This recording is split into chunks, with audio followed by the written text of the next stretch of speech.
तुम्हें पता है कितना याद किया है तुमको, कितना चाहा है तुमको, कितनी मोहब्बत की है तुमसे, कितनी रोई हो ना तुम्हारे लिए। वो टूट कर तुम्हें चाहना, फिर खुद को समेटना और फिर दोबारा टूट जाना।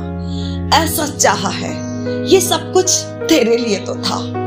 तेरी ही तो याद है ना अब, तेरी ही तो जुदाई है ना अब। तुझे तो शायद होश ही नहीं, तुझे तो मेरे रोने से फर्क पड़ता ही नहीं। शायद तुझे तो मोहब्बत थी ही नहीं, पर तू जानता ये जरूर था। तुझे इतना चाहने वाली, टूट कर चाहने वाली तुझे याद कर रही होगी।